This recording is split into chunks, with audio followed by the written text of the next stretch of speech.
Chapter 11. Miss Whichello's Luncheon Party. The little lady trotted briskly across the square, and guided her guests to a quaint old house squeezed into one corner of it. Here she had been born some 60-odd years before. Here she had lived her life of spinsterhood, save for an occasional visit to London. And here she hoped to die, although at present she kept death at a safe distance by hygienic means and dietary treatment. The house was a queer survival of 3 centuries, with a pattern of black oak beams let into a whitewashed front. Its roof shot up into a high gable at an acute angle, and was tiled with red clay squares, mellowed by time to the hue of rusty iron.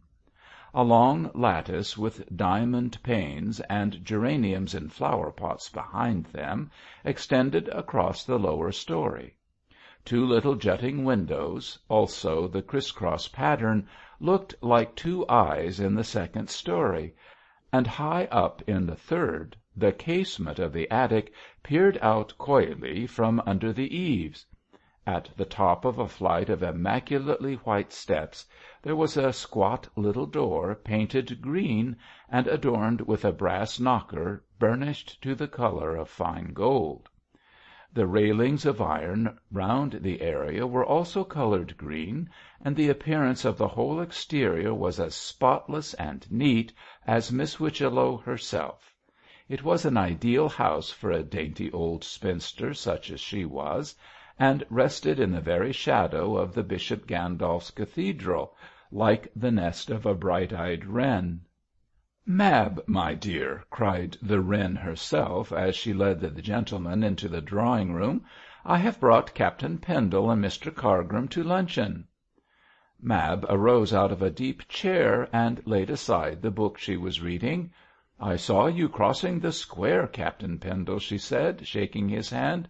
"Mr. Cargrim, I am glad to see you." "Are you not glad to see me?" whispered George in low tones.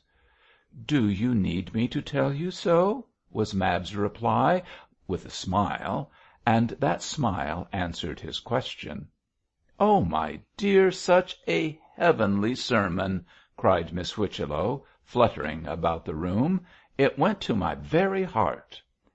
"It could not have gone to a better place," replied the chaplain, in the gentle voice which George particularly detested. "I am sorry to hear you have suffered from your alarm last night, Miss Arden." "My nerves received rather a shock, Mr. Cargrim, and I had such a bad headache that I decided to remain at home. I must receive your sermon second-hand from my aunt." "Why not first-hand from me?" said Cargrim, insinuatingly, whereupon Captain George pulled his moustache and looked savage. "Oh, I won't tax your good nature so far," rejoined Mab, laughing. "What is it, auntie?" for the wren was still fluttering and restless.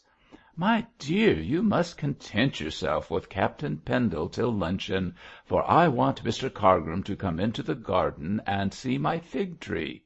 Real figs grow on it, Mr. Cargrim," said Miss Whichello, solemnly, "the very first figs that have ever ripened in Beorminster." "I am glad it is not a barren fig-tree," said Cargrim, introducing a scriptural allusion in his most clerical manner. "Barren, indeed. It has 5 figs on it. Really, sitting under its shade, one would fancy one was in Palestine. Do come, Mr. Cargrim," and Miss Whichello fluttered through the door like an escaping bird. "With pleasure, the more so as I know we shall not be missed." "Damn!" muttered Captain Pendle, when the door closed on Cargrim's smile and insinuating looks. "Captain Pendle!" exclaimed Miss Arden, becomingly shocked. "Captain Pendle, indeed!" said the young man, slipping his arm round Mab. "And why not George?" "I thought Mr. Cargrim might hear."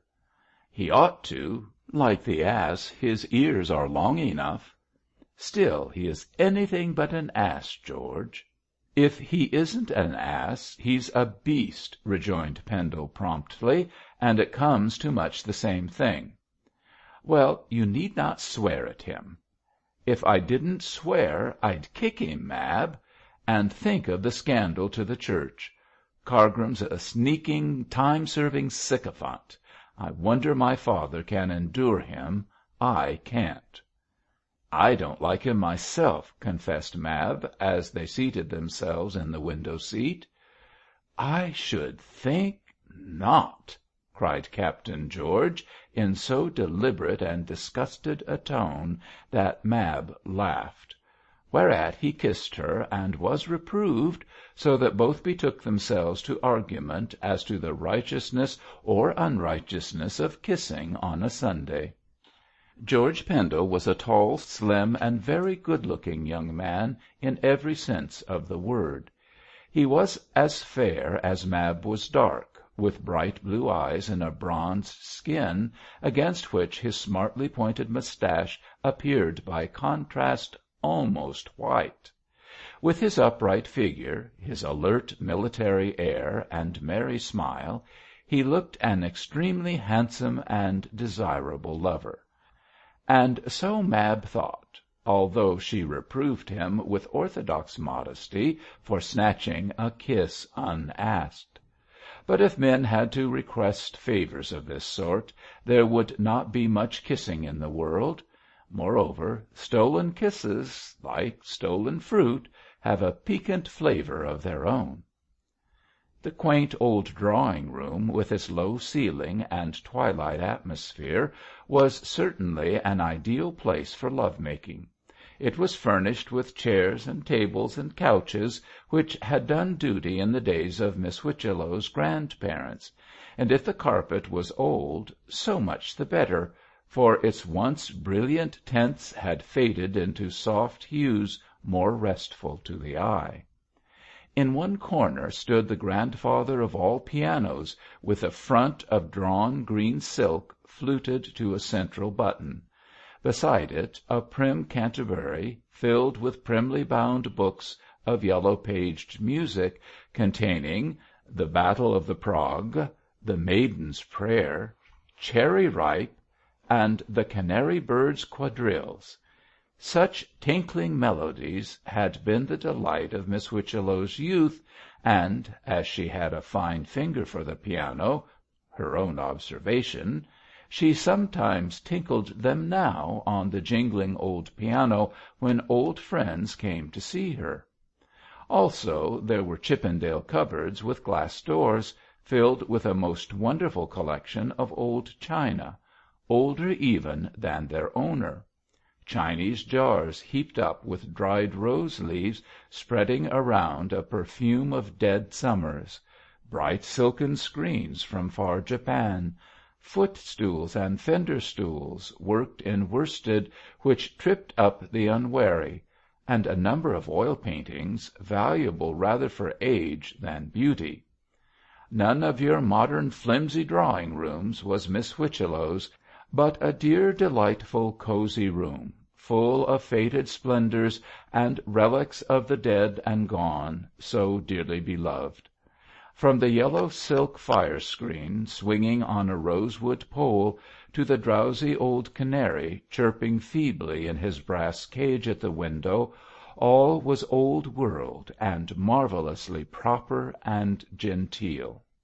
Withal, a quiet, perfumed room, delightful to make love in, to the most beautiful woman in the world, as Captain George Pendle knew very well. "Though it really isn't proper for you to kiss me," observed Mab, folding her slender hands on her white gown. "You know we are not engaged." "I know nothing of the sort, my dearest prude. You are the only woman I ever intend to marry. Have you any objections? If so, I should like to hear them." "I am 2 years older than you, George."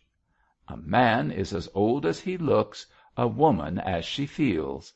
I am quite convinced, Miss Arden, that you feel 19 years of age, so the disparity rests rather on my shoulders than on yours." "You don't look old," laughed Mab, letting her hand lie in that of her lover's. "But I feel old. Old enough to marry you, my dear. What is your next objection?" "Your father does not know that you love me." "My mother does. Lucy does. And with two women to persuade him, my dear, kind old father will gladly consent to the match." "I have no money." "My dearest, neither have I. Two negatives make an affirmative, and that affirmative is to be uttered by you when I ask if I may tell the bishop that you are willing to become a soldier's wife." "Oh, George!" cried Mab anxiously. "It is a very serious matter. You know how particular your father is about birth and family. My parents are dead. I never knew them, for my father died before I was born, and my mother followed him to the grave when I was a year old. If my dear mother's sister had not taken charge of me and brought me up, I should very likely have gone on the parish; for, as auntie says, my parents were paupers." "My lovely pauper, what is all this to me? Here is your answer to all the nonsense you have been talking." And George, with the proverbial boldness of a soldier, laid a fond kiss on the charming face so near to his own. "Oh, George!" began the scandalized Mab, for the 5th time at least, and was about to reprove her audacious lover again, when Miss Whichello bustled into the room, followed by the black shadow of the parson. George and Mab sprang apart with alacrity, and each wondered, while admiring the cathedral opposite, if Miss Whichello or Cargrim had heard the sound of that stolen kiss.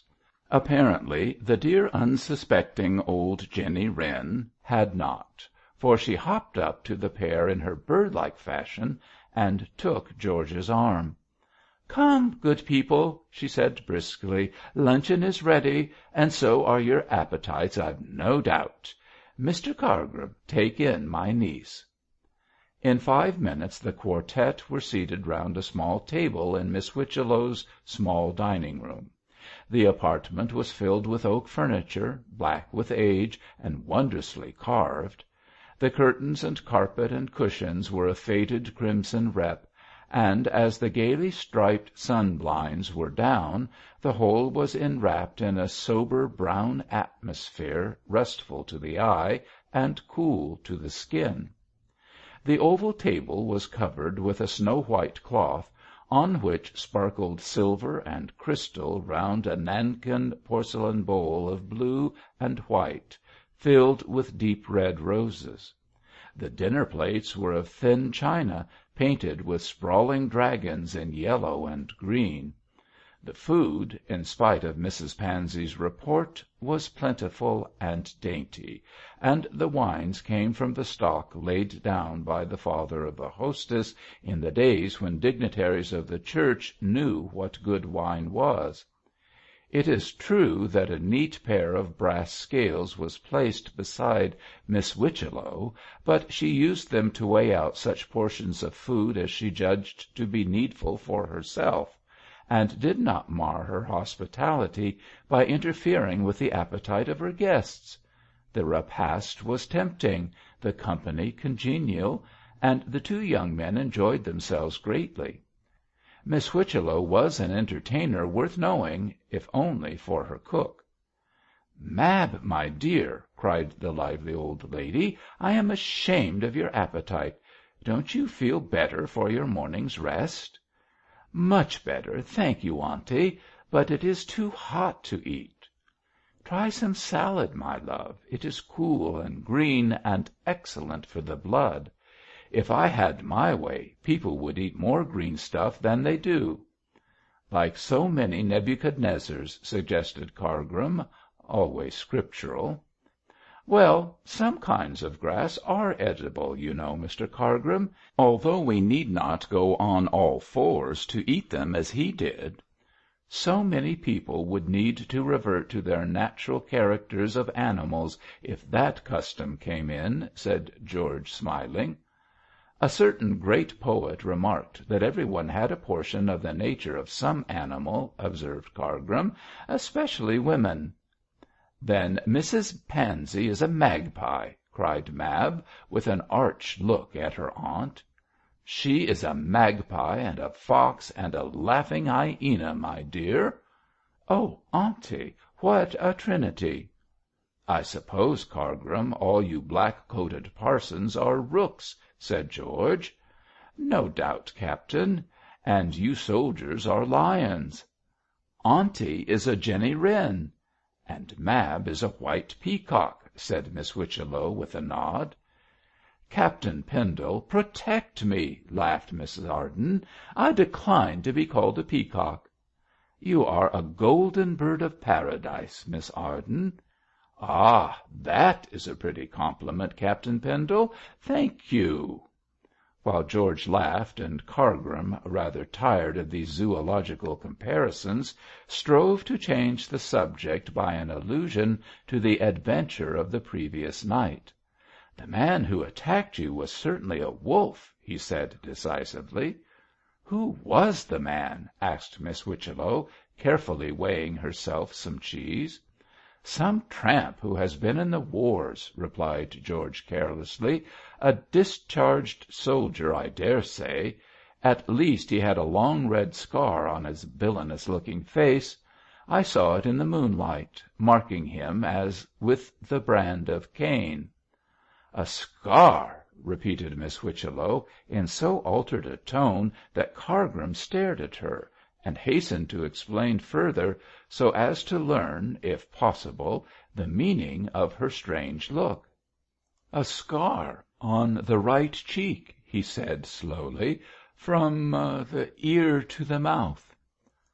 What kind of a looking man is he? Said the old lady, pushing away her plate with a nervous gesture. Something like a gipsy, lean, tall and swarthy, with jet-black eyes and an evil expression. He talks like an educated person.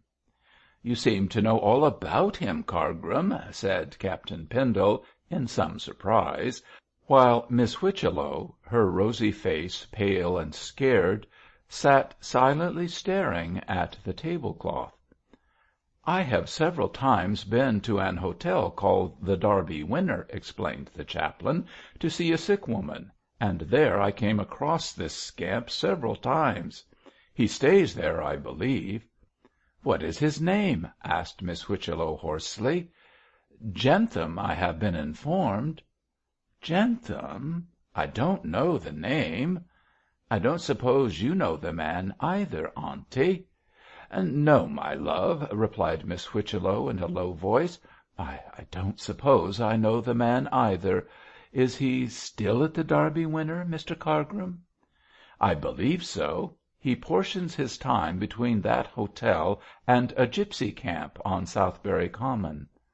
What is he doing here? Really, my dear lady, I do not know. Auntie, one would think you knew the man, said Mab, amazed at her aunt's emotion. No, Mab, I do not, said Miss Whichello vehemently, more so than the remark warranted. But if he attacks people on the high road, he should certainly be shut up. Well, good people, she added, with an attempt at her former lively manner, if you are finished, we will return to the drawing-room. All attempts to restore the earlier harmony of the visit failed, for the conversation languished, and Miss Whichello was silent and distraught. The young men shortly took their leave, and the old lady seemed glad to be rid of them. Outside, George and Cargrim separated, as neither was anxious for the other's company. As the chaplain walked to the palace, he reflected on the strange conduct of Miss Whichello. She knows something about Jentham, he thought. I wonder if she has a secret too. End of chapter 11.